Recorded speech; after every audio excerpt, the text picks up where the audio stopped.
प्रियो, आज हम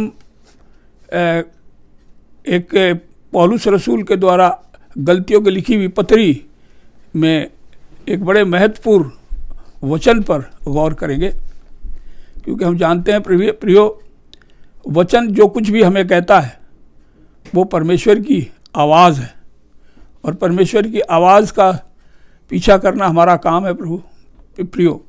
क्योंकि अगर हम प्रभु के वचन के साथ साथ नहीं चलेंगे तो अवश्य है कि शैतान हमें रॉन्ग डायरेक्शन में मोड़ देता है, क्योंकि शैतान नहीं चाहता कि किसी तरीके से परमेश्वर के लोग सीधा मार्ग रखें, वचन के अकॉर्डिंग रहें, आज्ञाओं के मुताबिक चलें। इसलिए हम आज देखेंगे गलतियों की कलीसिया जो खत लिखा गया है उसके 6 बाब में और उसकी 7वीं और 8वीं आयत में ऐसा लिखा है, धोखा ना खाओ, परमेश्वर ठट्टों में नहीं उड़ाया जाता। मनुष्य जो बोता है वही काटेगा। जो शरीर के लिए बोता है वह शरीर के द्वारा विनाश की कटनी काटेगा, और जो आत्मा के लिए बोता है वह आत्मा के द्वारा अनंत जीवन की कटनी काटेगा। प्रियो, उपरोक्त वचन का अर्थ है, यदि हम अपने रिसोर्सेज उन लोगों के साथ लगा रहे हैं जिनकी मिनिस्ट्री में के द्वारा बहुत सारे लोगों का उद्धार हुआ है या बहुत सारे लोगों का जीवन सुधर गया, और या हम एक्टिव चर्च के साथ कंधे से कंधा लगाकर खड़े हैं, तो ये अगर हम ऐसे कर रहे हैं तो ये आत्मिक बोना कहलाता है। सो ये एफर्ट्स आत्मिक सोइंग को दर्शाती है।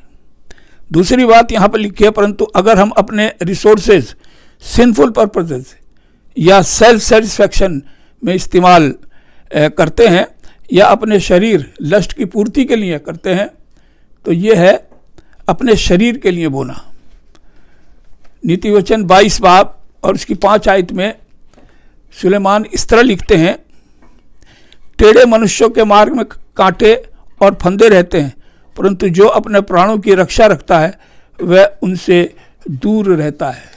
प्राणों की रक्षा प्रियो, ये जो शरीर है ये तो मरेगा ही, इसको तो कोई नहीं बचा सकता, लेकिन इसके बाद जो आत्मा की मृत्यु है उस बारे में यहाँ पर बात की जा रही है। और परमेश्वर का वचन हमें सर्वदा इसी बात के बारे में सतर्क करता है कि हम उसके लिए मेहनत करें जो अनंत जीवन है। और प्रियो, अगर हम आत्मिक बीज बोएंगे तो हम आत्मा के लिए काटेंगे। किसके लिए? जो आत्मा सर्वदा जीवित रहती है।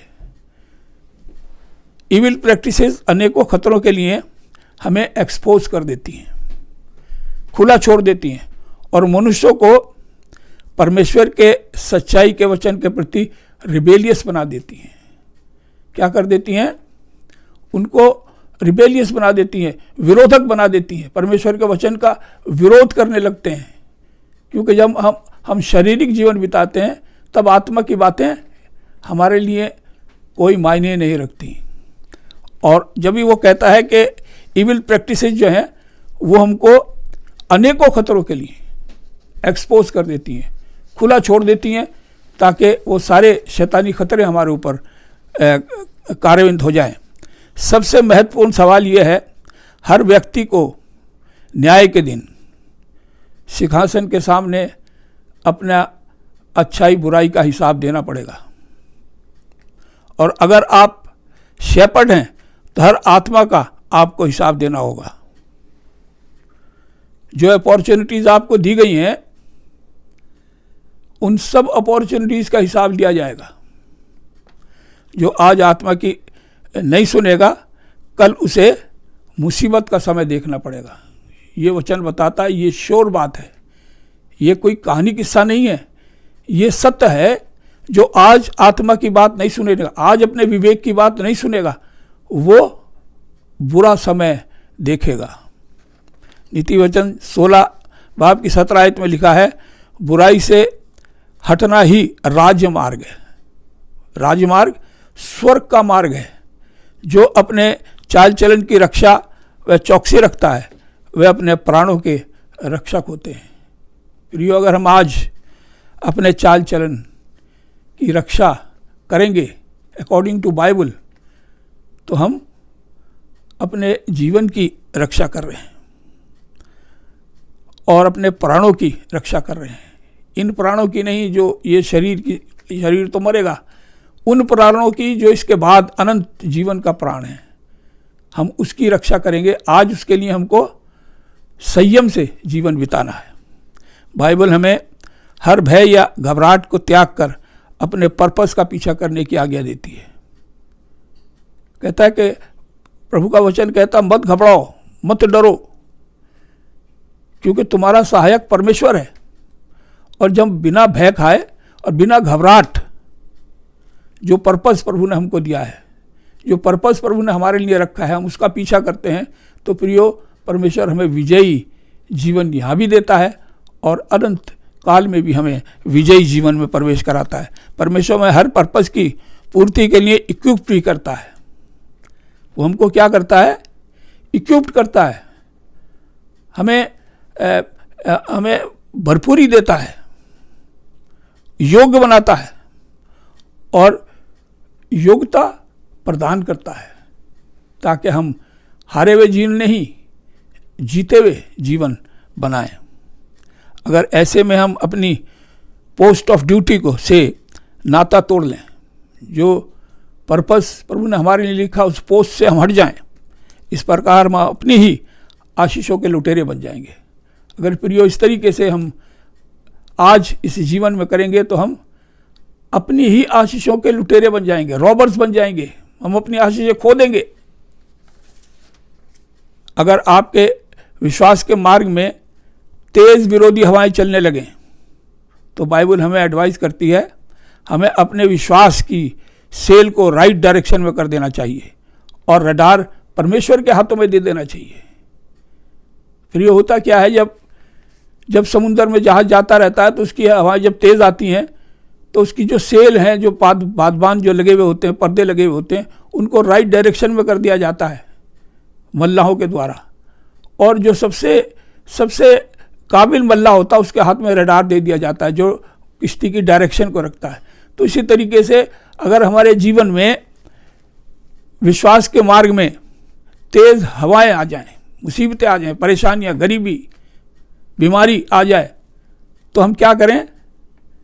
अपनी सेल, जो हमारे जीवन की नाव की सेल है, उनको हम राइट डायरेक्शन में कर दें और रडार परमेश्वर के हाथों में दे दें। प्रियो, हमारी कश्ती किनारे पे लगेगी जब हम इस तरीके से जीवन बिताएंगे। विश्वासी का जीवन आराम का जीवन नहीं है, पर पीस, जॉय, विक्टोरियस जीवन है। आराम तो का जीवन तो बेशक नहीं है, लेकिन पीस, जॉय और विक्ट्री हमेशा एक मसीह के जीवन में बनी रहती है, जो सच्चाई से प्रभु के साथ जीवन बिताता है। याकूब 1:2-4 आयत में लिखा है, प्रियो, जब तुम नाना प्रकार की परीक्षाओं में पढ़ो तो ये जानो कि ये तुम्हारे विश्वास की परीक्षा का समय है। तुम्हारे विश्वास के परखे जाने से धीरज उत्पन्न होता है। धीरज को अपना काम करने दो ताकि सिद्ध हो जाओ। प्रियो, सिद्ध होने के लिए धीरज रखना ज़रूरी है।